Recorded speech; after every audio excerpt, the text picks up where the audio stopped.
Bienvenidos al canal del pastor Armando Alducín, un espacio dedicado a exaltar a Cristo y a edificar tu fe con claridad, rigor y pasión.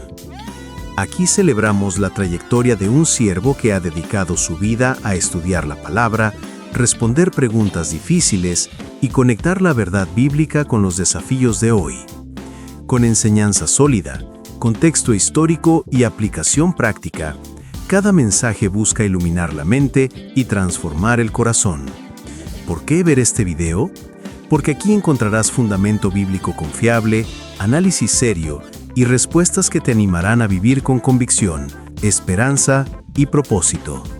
Si anhelas crecer en el conocimiento de Dios, fortalecer tu hogar y discernir los tiempos, estás en el lugar correcto. Te invitamos a apoyar esta obra. Suscríbete ahora mismo y activa la campanita para no perderte ninguna enseñanza. Deja tu me gusta, comparte este contenido con alguien que lo necesite y cuéntanos en los comentarios desde qué ciudad nos ves y cómo podemos orar por ti. Tu participación ayuda a que más personas conozcan el Evangelio y reciban dirección para su vida. Prepárate, abrimos la Biblia, examinamos los hechos y elevamos nuestro corazón a Dios. Esto es Nombre de tu Canal, con el pastor Armando Alducín. Comenzamos. Nabucodonosor deporta a casi más de la mitad de las personas, más de 100,000 personas se las llevó cautivas, deportadas a Babilonia. Babilonia se encontraba entre Jerusalén e Irak, porque Irak actualmente es Babilonia, como 900 kilómetros. Había como 900 kilómetros, imagínense nomás ese camino, ¿verdad?, en el que hicieron todos los deportados. Y durante este tiempo gobernaba en Jerusalén un rey llamado Joacim, en Judá. Y este rey se había rebelado contra Dios y Nabucodonosor lo dejó en Jerusalén como un títere. Ahí se quedó Joacim gobernando, pero ya estaba bajo el estado, ¿verdad?, Jerusalén de Babilonia. Los judíos pierden totalmente desde este momento, escúchenme muy bien, desde la invasión de Nabucodonosor a Babilonia, a Jerusalén, en el año 606-605 a.C., hasta 1948, los judíos no volvieron casi 2000 años a poder tener ni religión, ni sacrificios, y no pueden hacer absolutamente nada.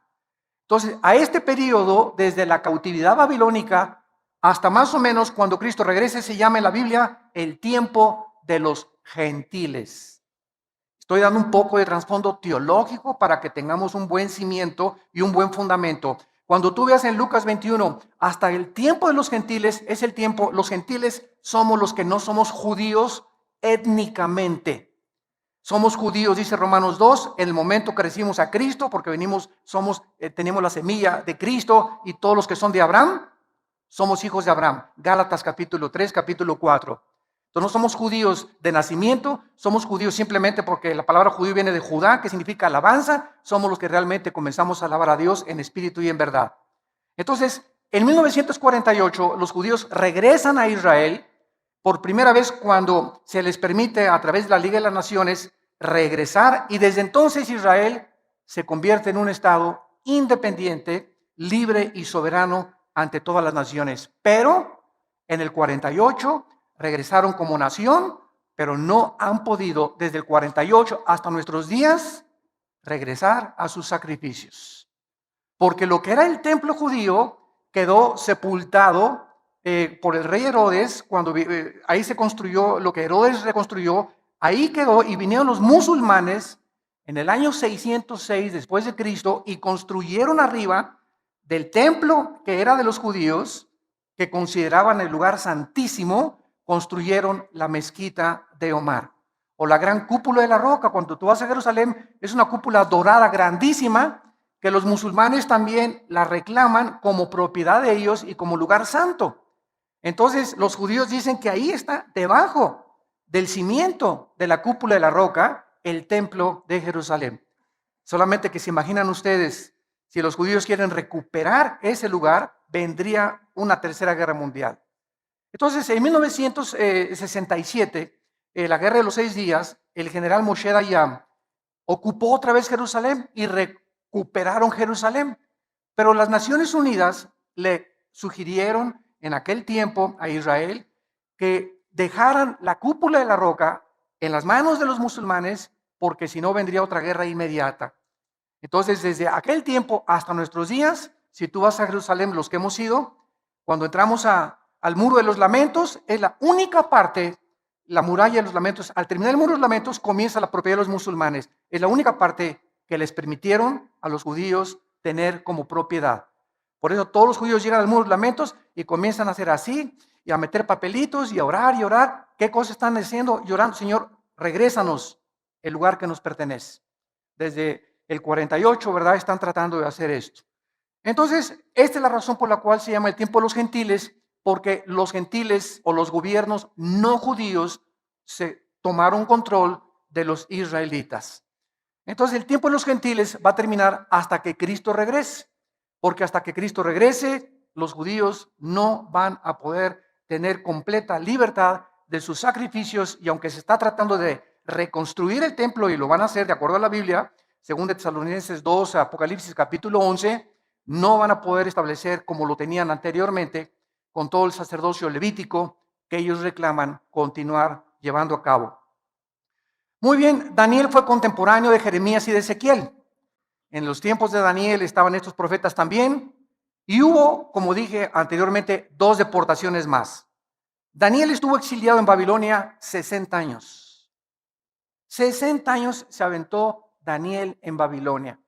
Después vinieron los medo-persas, la película de los 300, no sé cuántos de ustedes la vieron, donde los persas, ¿verdad?, quieren invadir Grecia, y entonces se forma un grupo de 300 macedonios entrenados para detener en la batalla de las Termópilas, se llamó. A más de miles y miles los sobrepasaban los persas, hasta que finalmente los persas conquistaron totalmente, ¿verdad? Entonces los persas conquistan a los babilonios, después los griegos conquistan a los persas, y después los romanos conquistan a los griegos. Y desde Roma hasta nuestros días, hace 2000 años, ya no ha habido ningún imperio mundial. Después de la Segunda Guerra Mundial se quiso levantar Estados Unidos porque ganó la guerra, junto con Inglaterra y con Rusia, y perdió la guerra Italia, la perdió Japón y la perdió Alemania, y Estados Unidos se levantó como un poder supremo político, económico y militar hasta 1950. En el 50 se levanta la Unión de las Repúblicas Socialistas Soviéticas, Rusia, para competir contra Estados Unidos en lo que se llamó la Guerra Fría. ¿Por qué es fría? Porque no hubo bombazos. Simplemente estaban los dos, rusos y americanos, compitiendo por el poder político, militar, económico. En 1963-64, Nikita Khrushchev mandó misiles a Cuba para tratar de invadir Estados Unidos. El presidente Kennedy, John Kennedy, que fue asesinado en Dallas, desafía a Khrushchev, sacan los misiles, y ya no hubo guerra entre Rusia y Estados Unidos hasta el 89. Cuando Mikhail Gorbachev, uno de los primeros ministros de Rusia, declara públicamente: el sistema comunista de Rusia ha fracasado. Estamos muriéndonos de hambre. Nos aislamos del mundo capitalista y necesitamos tener nexos, porque es un mundo interconectado por el internet. Ahora una nación, lo que le pasa a una nación afecta ya a todas, ¿verdad? Entonces Rusia reconoció, y Rusia bajó las manos, se derribó el muro de Berlín, que dividía a Rusia del oeste con la Rusia del este, y Rusia cayó ante los ojos de todo el mundo. Hasta hace poco el presidente Putin está tratando otra vez de levantar al oso caído, al poder ruso, desafiando al mundo como jamás desde la Segunda Guerra Mundial había habido una invasión como la que acaba de hacer con Ucrania y con Kiev. El presidente Putin diciéndole al mundo: Rusia no se va a quedar ya más con las manos cruzadas, voy a reconquistar todo lo que nos han quitado, y todas las repúblicas que se dividieron las quiere volver otra vez a reconquistar. ¿Por qué? Porque Estados Unidos ha comenzado a declinar política y económica y militarmente. El ejército de Estados Unidos ya sacaron, este año ya sacan a soldados de Afganistán y de Pakistán, y Estados Unidos ya no es el policía del mundo en el año 2014 en que nos encontramos. Ya Obama le dijo a Europa: encárguense ustedes de Putin. Dijo Obama: yo ya realmente le saco. Ya no tenemos ni el poder para luchar contra Rusia, ni para poder detener a este señor. Y ahora en Europa se encuentra económicamente débil. El único país ahorita en Europa es Alemania. Francia ya es completamente sometida a Alemania. España en quiebra económicamente. Italia se está muriendo de hambre. Grecia y Portugal muriéndose de hambre.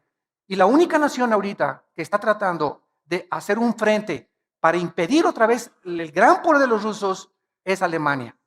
Angela Merkel, la presidenta alemana, es la única que puede intervenir. La OTAN no puede intervenir, la Organización de los Países del Atlántico del Norte, porque Rusia no pertenece y Ucrania no pertenece a la OTAN. Y solamente OTAN interviene como en Libia cuando mataron a Gaddafi, porque Libia pertenecía y porque podían tratar de sacar a Gaddafi de Libia. Entonces ahorita Putin no tiene quien le diga no, solamente sanciones económicas y diplomáticas, y él va a seguir ampliando. Y esto es exactamente lo que profetiza Ezequiel capítulo 38 hace 2600 años. No lo vean ahorita, lo menciono solamente. Gog y Magog. Gog es un líder, Magog es la tierra de los tártaros, la tierra de los escitas, que son los pobladores de la Rusia moderna. Y la Biblia hace 2600 años profetiza que Rusia se iba a levantar. Estados Unidos no aparece en la Biblia en ningún lado en las profecías de los últimos tiempos. Por más que nos cansemos de buscar y tratar de decir que es Estados Unidos, no es Estados Unidos, sino que solamente aparece Europa y el Medio Oriente, con algunas naciones de Asia como China y Japón en Apocalipsis 16 como los reyes del Oriente. Entonces, todo el escenario político y económico que vamos a estudiar en Daniel, en los capítulos ya finales, se encuentra profetizado con los otros profetas hebreos para que sepamos que Dios es Dios. Miren lo que dice, por ejemplo, en Isaías 44, Dios a través de su profeta. Isaías 44, versículo 7. Esto fue escrito hace 2750 años. Y dice Isaías 44, 7, desde el 6, perdón. Así dice Jehová, Rey de Israel, y su Redentor, Jehová de los ejércitos. Yo soy el primero y yo soy el postrero, y fuera de mí no hay Dios. ¿Y quién Dios está desafiando? ¿Quién proclamará lo venidero? Lo declarará y lo pondrá en orden. Porque pues ha habido profecías, ¿verdad? Como Nostradamus profetizó de las 100 profecías, el 10% se cumplieron. Nunca hay una profecía de ningún líder religioso en el mundo, llámese Mahoma, mucho menos Mahoma. El Corán no es un libro profético, ni el libro del Mormón, ni el libro del Maharani Banasuta, ni el Tripitaka de Buda. De ninguno de los libros sagrados se encuentra el orden, porque hay un orden en las profecías bíblicas en la que Dios puso la historia del mundo. Y cuando Dios le revela a Daniel, como lo vamos a ver más adelante en el capítulo 2, Babilonia, a través de la estatua del sueño de Nabucodonosor, tú eres la cabeza de oro. Después le dice Dios a Daniel, el segundo, desde Babilonia va a seguir otro imperio que representa los brazos y el pecho de plata, que fueron los medos persas. Después el vientre es Grecia y las dos piernas de la estatua de Daniel capítulo 2 es el imperio romano, que fue dividido en Constantinopla y en Alejandría. Y los dedos de los pies es la última forma de gobierno mundial que va a prevalecer antes de que Cristo regrese. Y estos 10 dedos de la estatua, vean ustedes que descienden de las dos piernas de la estatua de Nabucodonosor. Todo esto lo vamos a ver con mucho más detalle. Entonces, estos 10 dedos son 10 gobiernos que van a provenir del antiguo imperio romano y que son los gobiernos de donde, de acuerdo a Daniel 7, surgirá el futuro dictador mundial, que es el anticristo. Entonces, Dios puso en orden los imperios tal como la historia lo ha visto. Babilonios, persas, griegos, romanos, y desde Roma hace 2000 años no ha vuelto a surgir un imperio. Hitler quiso tratar de conquistar y no conquistó nada más que Checoslovaquia y Polonia y algunas cosas. Ahí vino la guerra y le impidieron que el nazismo, el Partido Nacional Socialista, se expandiera. Entonces vemos que es increíble la exactitud de las profecías bíblicas, porque como dice Dios, ¿quién otro? Para que alguien sepa el futuro con tantos detalles, solo Dios lo puede hacer. Y continúa diciendo, ¿quién lo proclamará y lo declarará y lo pondré en orden delante de mí, como yo hago yo desde que establecí el pueblo antiguo? Lean Génesis, ¿qué le dijo Dios a Abraham?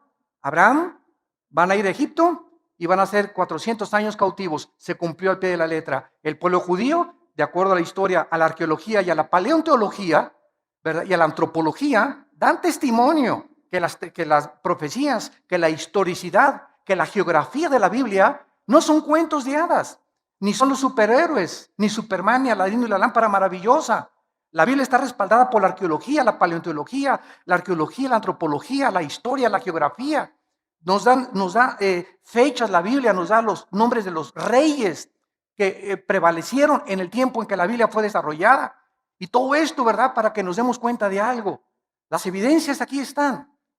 ¿Quién es un ateo? Un ateo no es una persona que no tenga evidencias. Las evidencias ahí están y las puedes buscar, y esto te da testimonio de que esto es sobrenatural. El problema del ateísmo no es eso, el problema del ateísmo es su moral. Cuando llegan a la irracionalidad, como va a ser el próximo mensaje que vamos a compartir, la locura del ateísmo en el World Trade Center, creo que es el mes que entra, ahí voy a compartir. El ateísmo tiene una base, la nada produjo todo. Esa es la raíz del ateísmo y de la evolución. Tu maestro en la universidad, dile, oye, la nada, para ser ateo tú tienes que creer algo, que la nada produjo la creación. Y cuando la nada ha producido algo, la nada no produce nada. El mismo Carlos Darwin, Carlos Sagan, que eran ateos, estuvieron de acuerdo. Stephen Hawking, que es el más grande físico matemático actualmente en Inglaterra, reconoce, aunque no reconocen a Dios, que todo tuvo un principio. Entonces, si dicen que fue una explosión en el universo, bueno, ¿quién produjo la explosión? ¿Batman? ¿O Robin, su compañero? ¿O el hombre araña? ¿Quién produjo la explosión? Ahora la materia, ok, si fue una explosión de rocas, fueron puras rocas. ¿De dónde salió el pensamiento? Virgen del Socorro. La conciencia. ¿De dónde? ¿Quién formó el código genético hereditario de cada persona?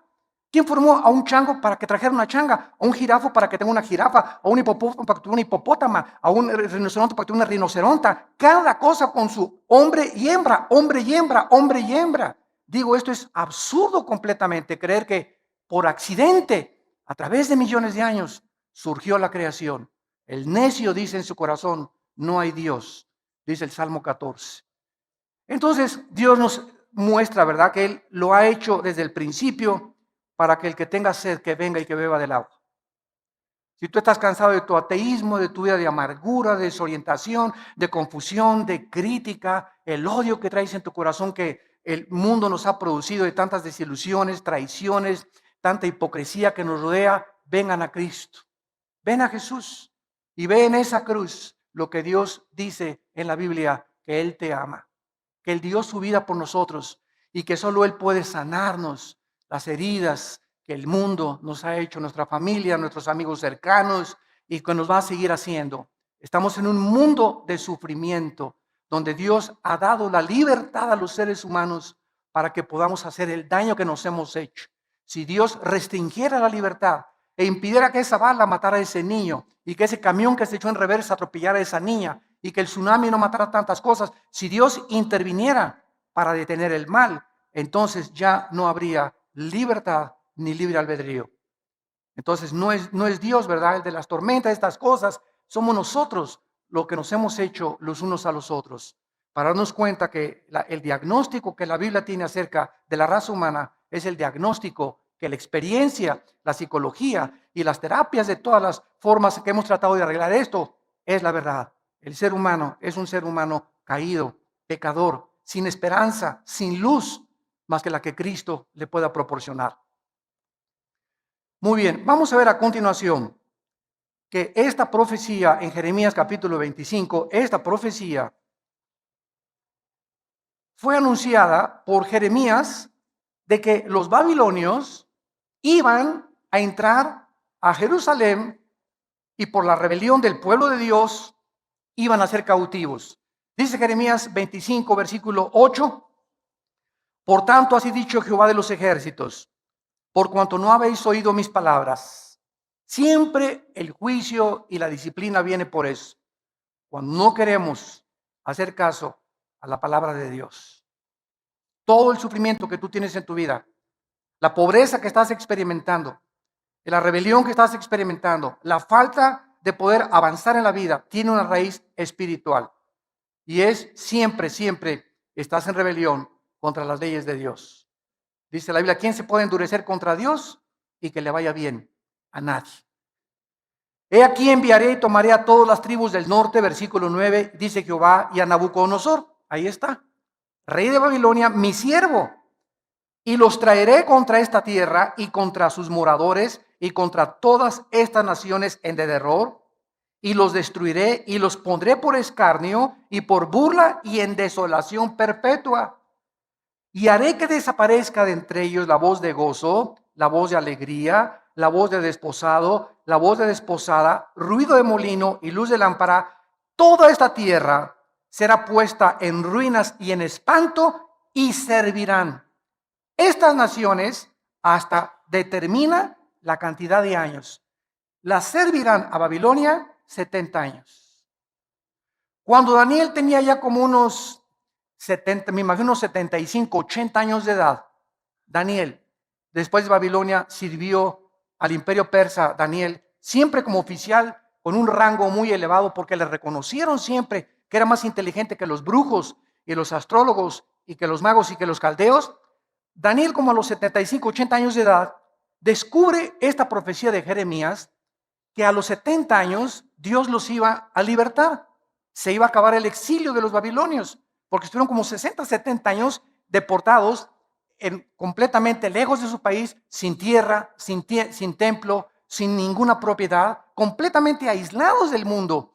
Y entonces Daniel dice, estamos cerquita de los 70 años, y cuando llegamos al capítulo 9 y 10 de Daniel, ¿qué hace Daniel? Cuando descubre que el tiempo está cerca para que ellos regresen a Jerusalén, Daniel se pone a orar y a ayunar durante 3 semanas.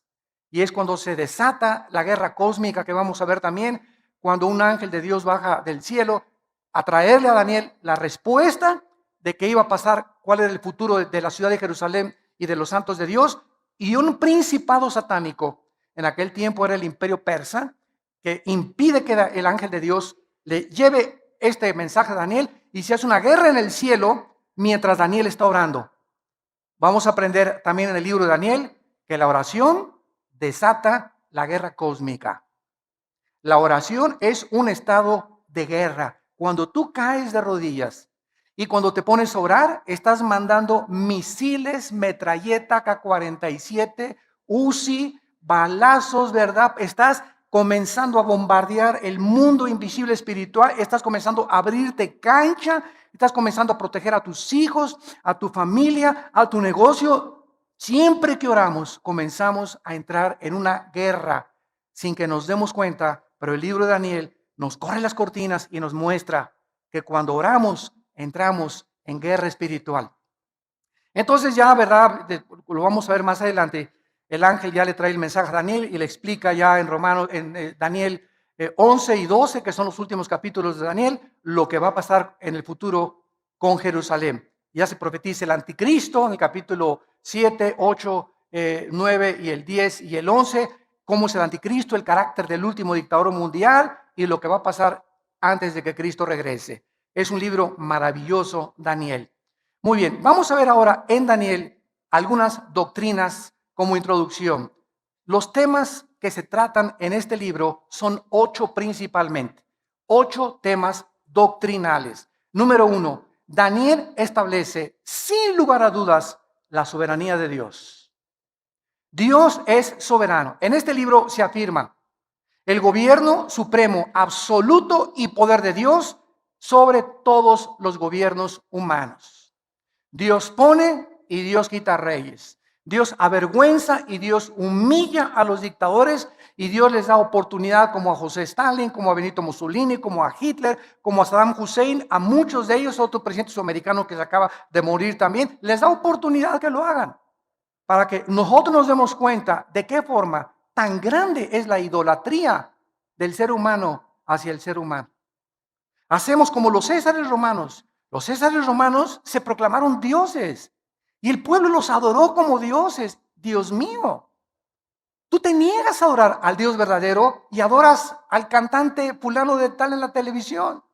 Y Las muchachas hasta se desvisten y están dispuestas hasta a perder su virginidad por ese ídolo cantante. Es un Dios para ellas.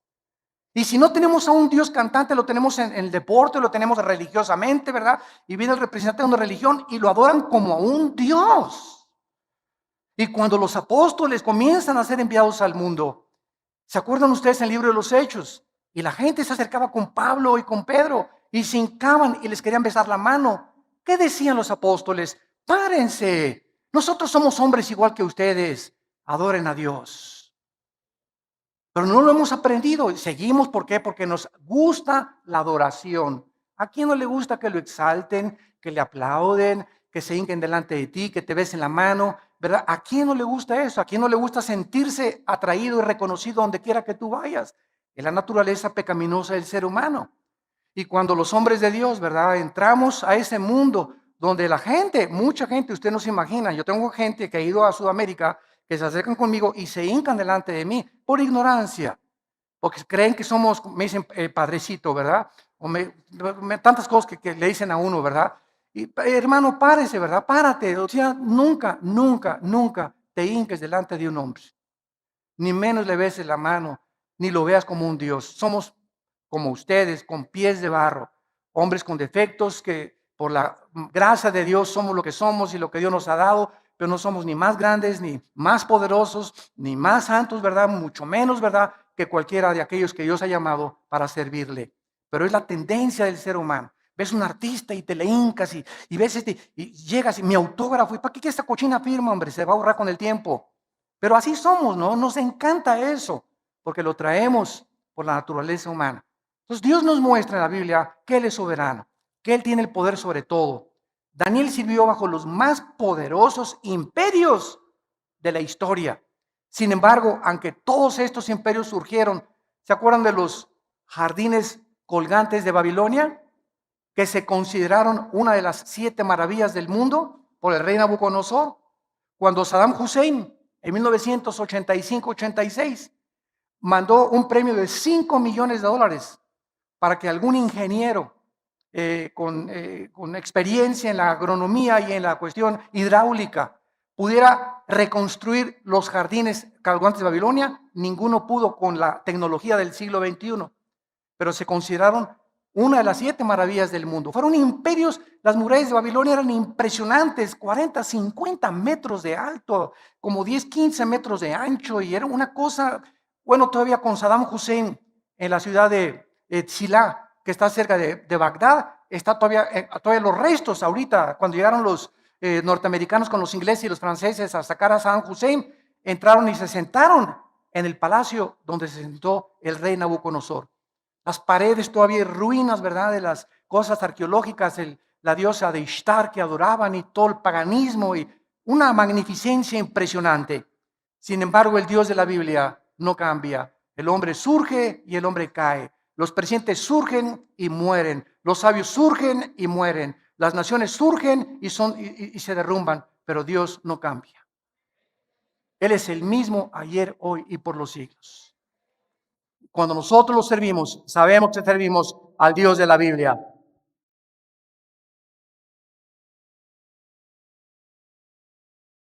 Dice en Isaías 40, el profeta, capítulo 40, versículo 15. He aquí que las naciones les son como la gota de agua que cae del cubo, y como menudo polvo en las balanzas les son estimadas. He aquí que hace desaparecer las islas como polvo. Versículo 17. Como nada son todas las naciones, como nada son todas las naciones delante de él. Y en su comparación serán estimadas en menos que nada y que lo que no es. Versículo 23 y 24.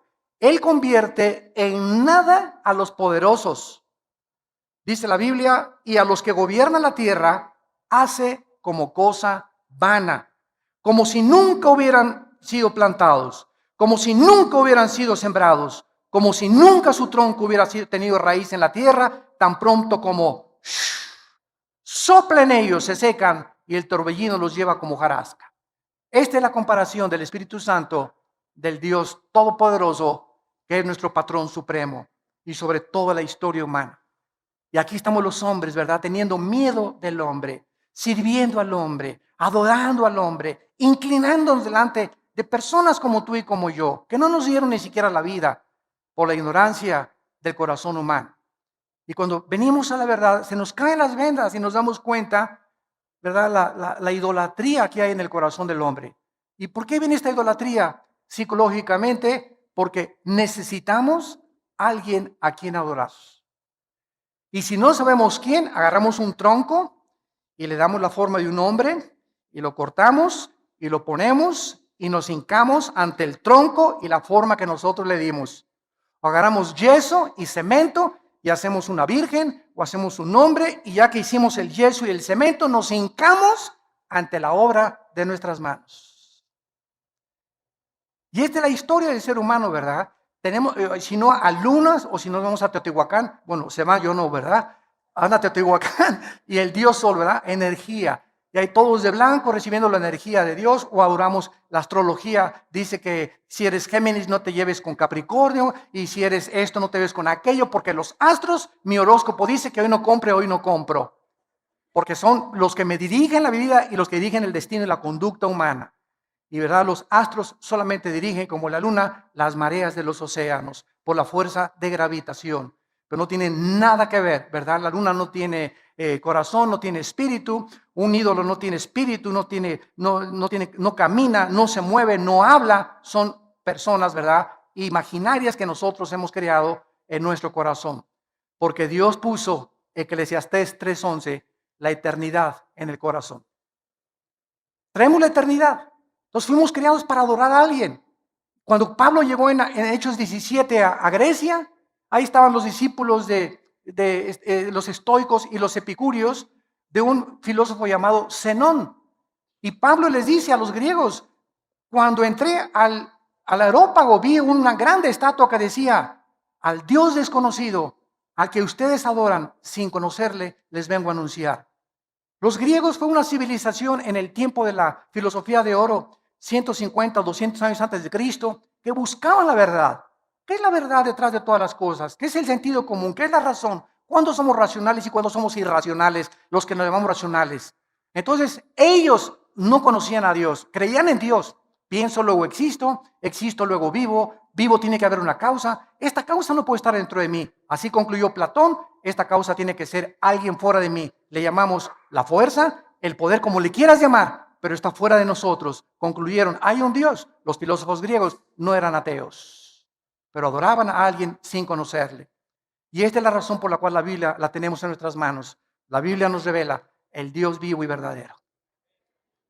Y por eso seguirá siendo el tema más controvertido, el libro más atacado, más burlado, y donde vamos a encontrar la única verdad absoluta que nos rodea en la corta vida que Dios nos ha dado.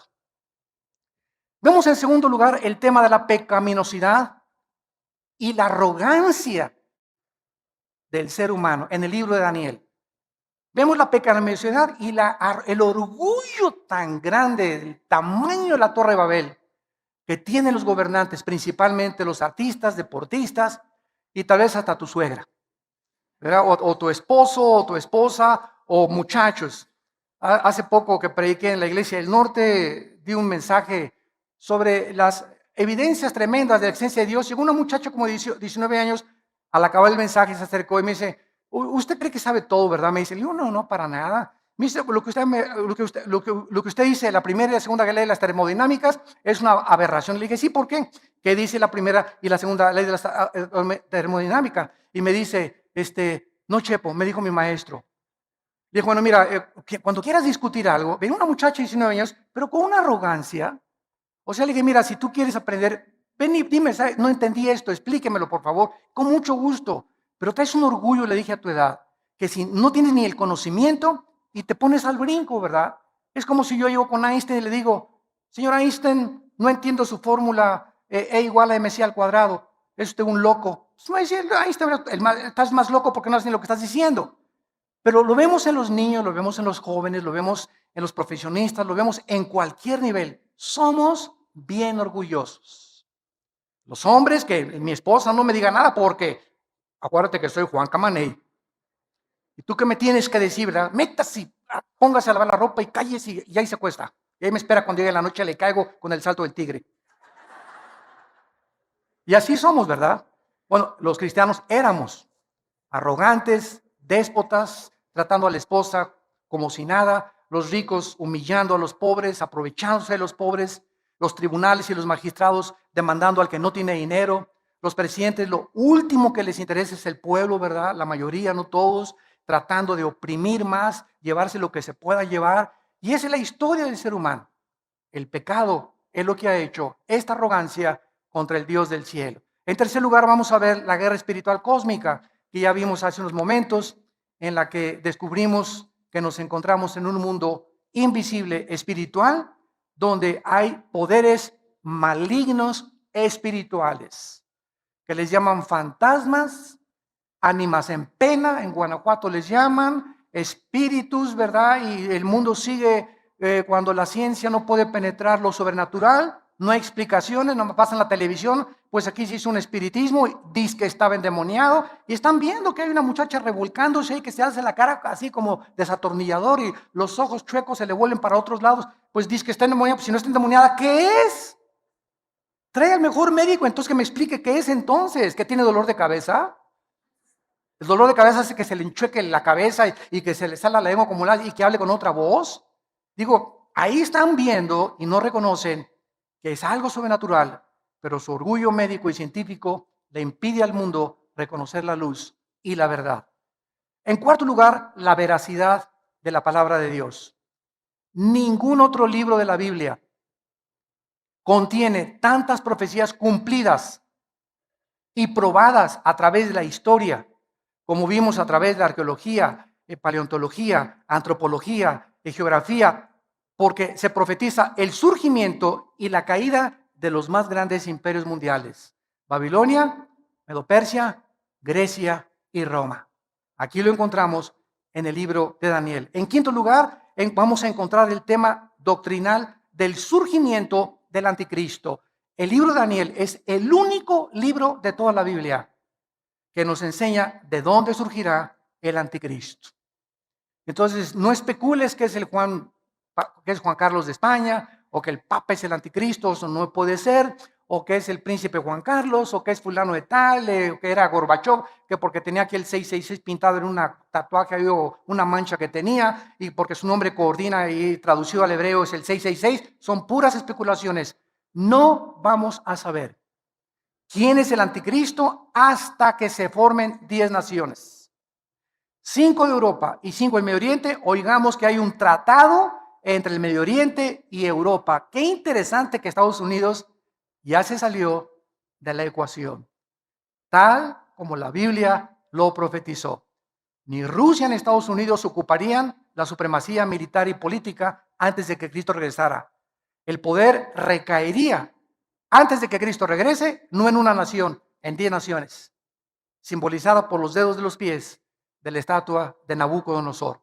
Y de esas 10 naciones, ya que se une el Medio Oriente con Europa para tratar de frenar la invasión que se profetiza en Ezequiel 38 de Rusia contra Israel, entonces ya que se forman estas 10 naciones, que van a surgir 5 de Europa y 5 del Medio Oriente, entonces de entre esas 10 naciones, Daniel 7, va a surgir, le llaman un cuerno pequeño, que es el anticristo.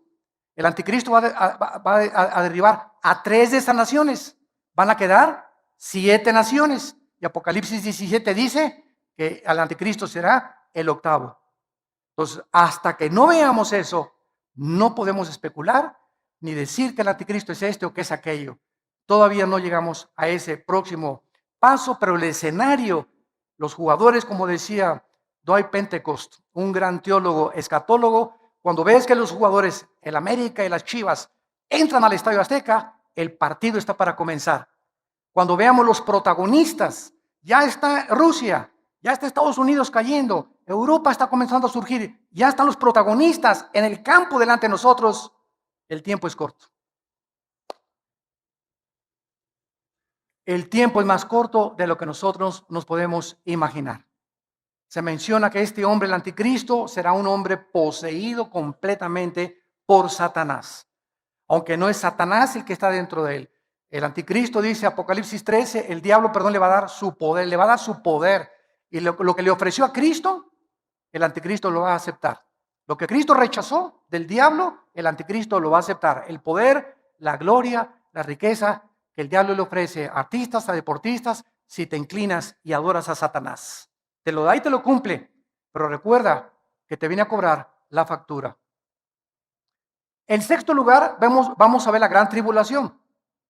Es otro tema de Daniel. Se profetizan 7 años, Daniel capítulo 9, con el título Las 70 semanas de Daniel, que vendrán sobre Israel únicamente.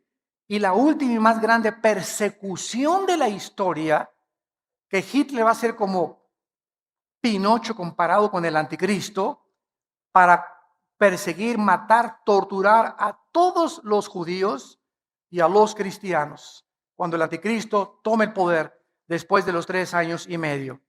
En séptimo lugar, se profetiza, y hay el tema de la resurrección de los muertos en Daniel también. Se profetiza que muchos muertos que actualmente creemos que ya les llevamos flores y son huesos, van a volver a vivir. Daniel 12, versículo 2. Y muchos de los que duermen en el polvo serán levantados, unos para vida eterna y otros para confusión perpetua. Y Cristo lo dijo en Mateo 5, he aquí viene la hora, cuando todos nosotros estamos aquí, tenemos algún día que entrar a la eternidad. Tienes que morir, yo tengo que morir. Pero viene la hora, dijo Jesús, que cuando todos los que estamos muertos vamos a oír. Y si en vida no oíste la voz de Cristo, no la vas a oír cuando estés muerto. Entonces, hay una resurrección de los justos y después, al acabar el milenio, viene la resurrección de los malos, que se llama el juicio del gran trono blanco, Apocalipsis 11, del 12 al 15. Entonces, esta resurrección también se trata en Daniel. Y en octavo y final lugar, el triunfo final de Cristo y su reino. Una vez una persona me dijo, Dios es todopoderoso, ¿sí? Y si Dios es todopoderoso, ¿por qué no acaba con el diablo? Y le contesté, dele gracias a Dios, porque comenzaría con usted. El mundo tiene cantidad de incógnitas y las seguimos teniendo. Porque como le dije una vez a un estudiante de un seminario en Guatemala, el día que alguien tenga las respuestas a todas las incógnitas que existen, ya no necesitaríamos a Dios. ¿Por qué seríamos dioses? Entonces Dios es el único, omnisciente, que conoce todo. Nosotros, dice Corintios 13, vemos como por un velo todavía. Y lo que sabemos, dice Corintios 8, no lo sabemos como lo deberíamos de saber. Especulamos y teorizamos, hipotetizamos y pensamos esto y el otro. Los griegos, los filósofos, los ateos del siglo XX, Bertrand Russell, Carlos Darwin, pues puedo que creo, que sí, que arranca, que no arranca, ¿verdad? Y todo se queda así, pero no hay verdades absolutas, absolutamente, en ninguna conclusión lógica, filosófica del ser humano, porque no somos dioses. Pero venimos a la Biblia y comenzamos a encontrar respuestas. Pero hay una condición para que tú puedas conocer la verdad: querer hacer la voluntad de Dios. Dijo Cristo, si alguien quiere conocer la verdad, haga mi voluntad. Cuando tú comienzas a someterte a Dios, a sus leyes, a tratar a tu esposa como una reina, a darles buen ejemplo a tus hijos, a pagar tus impuestos, a pagar tu diezmo, no pagar porque tiene que nacer el corazón, ¿verdad? No es un pago, perdón, pero a comenzar a darle a Dios lo que Él quiere que le demos. Cuando comencemos a hacer, no tenemos deudas, que no nos endrogamos demasiado, que las pagamos, que no queremos perjudicar a nadie, no hablamos mal de nadie. Comenzamos a bendecir a toda la gente, a los que nos persiguen los bendecimos, no guardamos rencor contra nadie. Cuando comienza nuestra vida a ser revolucionada de esta forma, comenzamos a descubrir y a conocer, como que se nos amplía la mente, se nos comienzan a caer las vendas y comenzamos a ver la luz. Pero hay un precio para que veas la luz.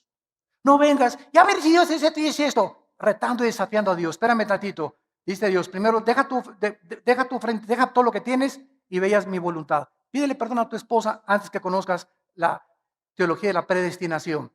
¿Quieres conocer la predestinación y quieres conocer el libre albedrío humano? ¿Quieres saber por qué Dios permite esto y aquellas cosas?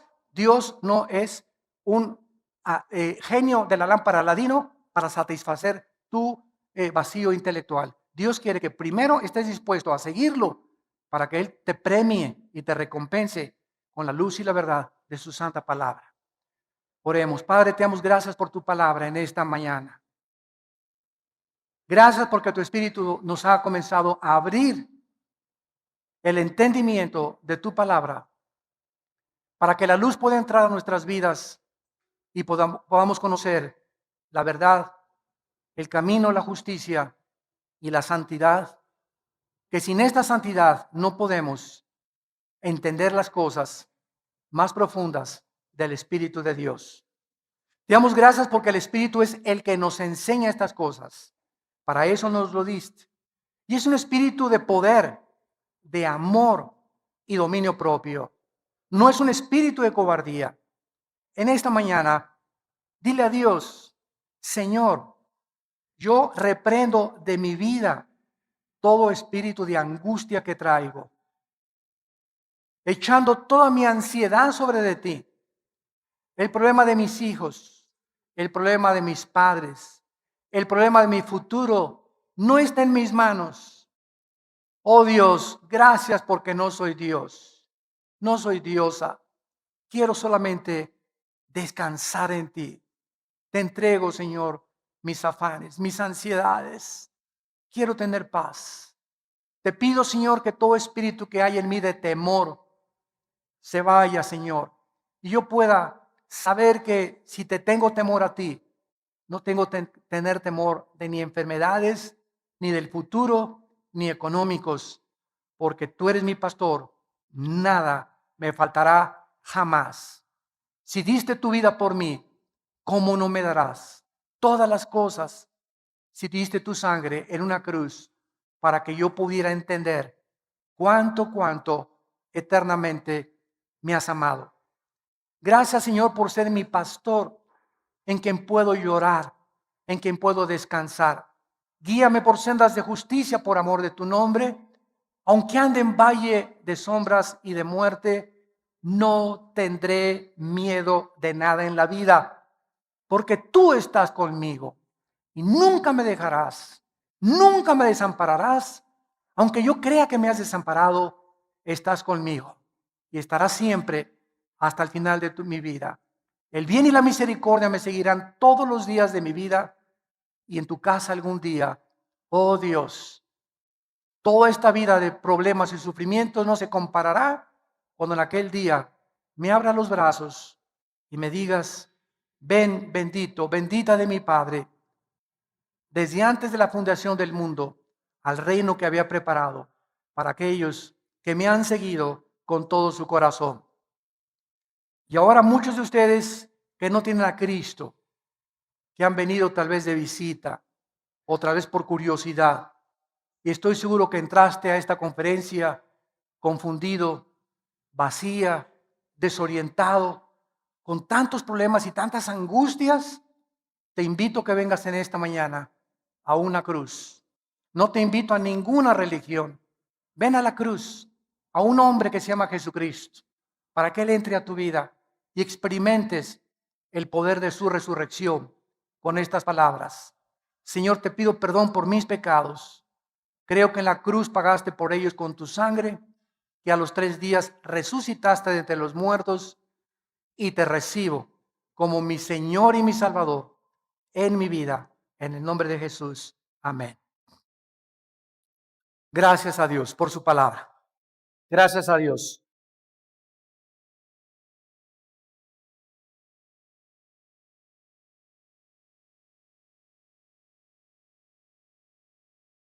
Y así como muchos de ustedes, muchos de nosotros que tenemos la carga de compartirles esta palabra, también venimos cargados.